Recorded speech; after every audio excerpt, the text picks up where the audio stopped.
guys, welcome back to another episode of Sailing Merewether. My name is Kieran and this week I am doing a little bit of extra content. This happened the other day and I've been unable to swim, unable to sail, unable to surf, and it's killing me, so I gotta do something, so I'm making this video for you. Today's video will basically be me counting down the top 10 spots I've been to throughout my sailing in the last 3 years. I like to think I know some good spots through the Mediterranean, having sailed through there for so long. So without further ado, check out my top 10 spots and let me know what you think.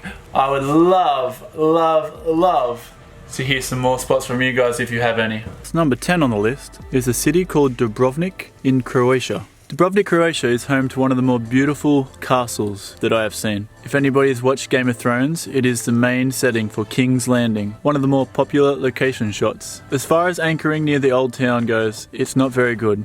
There's quite a rolly swell that comes through and it is not a good night's sleep. I would recommend going up the river north of Dubrovnik to a place called Kolomalak and then taking one bus from the road there straight into town. Dubrovnik and all of Croatia was riddled with civil war through the early 90s, but amazingly they have rebuilt this place near perfect and I could not see a better city to go visit in Croatia. Number 9 on the list, and one of the more recent places I've been to, is the Pitons in St. Lucia. The Pitons are two volcanic plugs that come out of the sea, and they are absolutely stunning. I highly recommend visiting this place if you're on a yacht. The whole bay around the Pitons is a national park, and you may only stay on a mooring ball. This is good for two reasons. A, the snorkeling is absolutely incredible, and B, the minimal amount of mooring balls allows the bay to only hold so many yachts, so when you do arrive, you enjoy the place to yourself. I highly recommend taking a walk around the Gross Piton. The views are beautiful and there are fruits everywhere along the trail.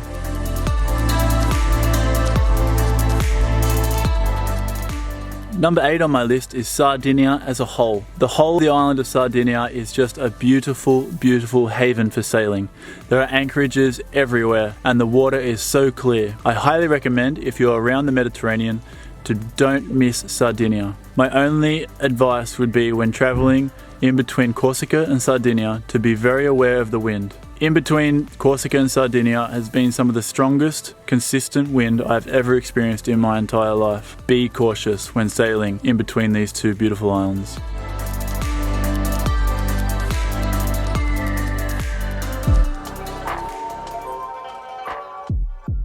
Number 7 on my list is the south coast of Albania. Most of the coastline in Albania is quite barren and quite bare, but when you get towards the south, it starts getting amazing.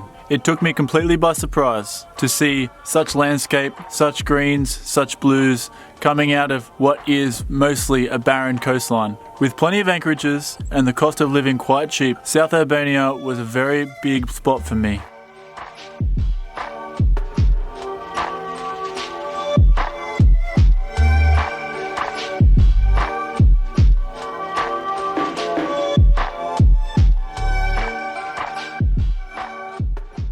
Number 6 on my list holds a very special place in my heart. There is a tiny island in the Zakynthos of Greece called Eels.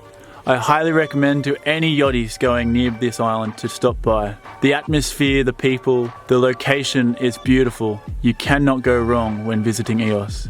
I've spent every year of the last 5 years visiting this beautiful paradise, checking out beautiful bays like Millis Beach, and even on the south you have Manganari Beach. Highly recommend seeing this beautiful, beautiful place. If you need any information about Eels, send me a message. I would love to tell you about my second home.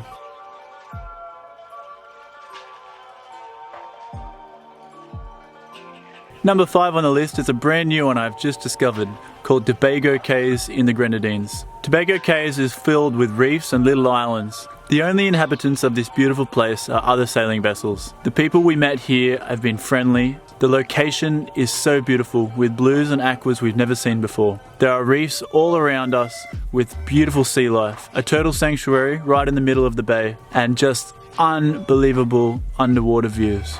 I highly recommend, if you are sailing the Windward Islands of the Caribbean, to stop by the Tobago Cays and spend a few nights. It will cost you €3 a night per person, but for us it was well worth it. Number 4 on my list is 2 islands combined in Greece. They are Millis and Paligos. Both are so close together and so beautiful, I thought I'd include them as a combined. Millis has landscape none seen on this world. Walking around, it looks like the moon.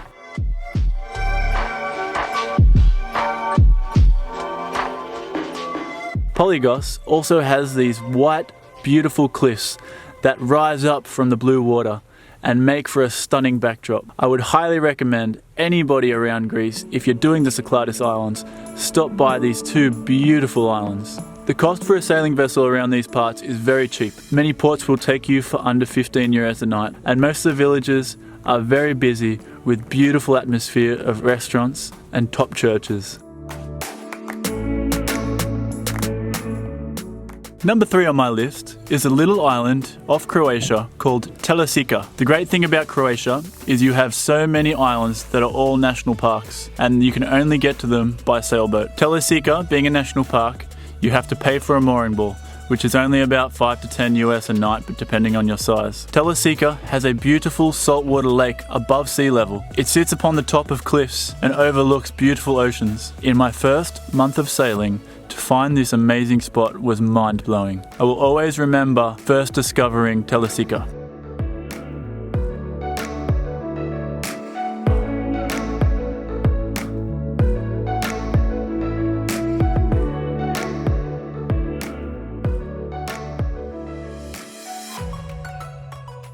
Finally, number 2 on the list is the island of Elba off the coast of Italy. Elba has a population of 31,000. There is well protected anchorages on both the north and south side of Elba. Its cliffs are massive. The colour of the rock coming out of the cliffs of the island are like nothing I've ever seen before. Elba really surprised me. I went there just to rest for one night and ended up staying a whole week. It is a great resting place if sailing in between Sardinia and Italy. I highly recommend stopping here and discovering your own paradise.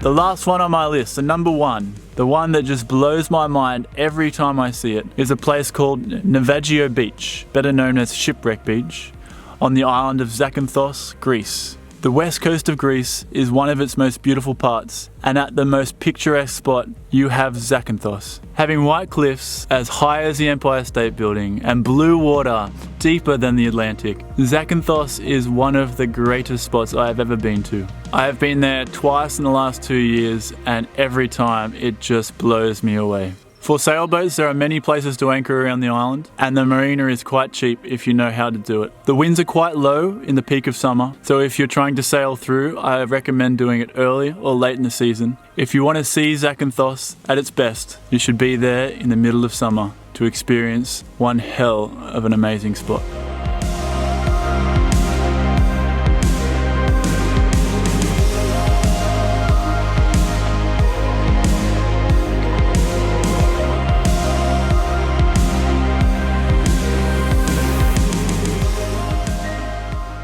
There you have it, folks. That is my top 10. If you enjoyed it, please don't be afraid to like and subscribe to this channel. If you really want to support us, jump on the Patreon link below. You will get all our movies a week early. Cheers.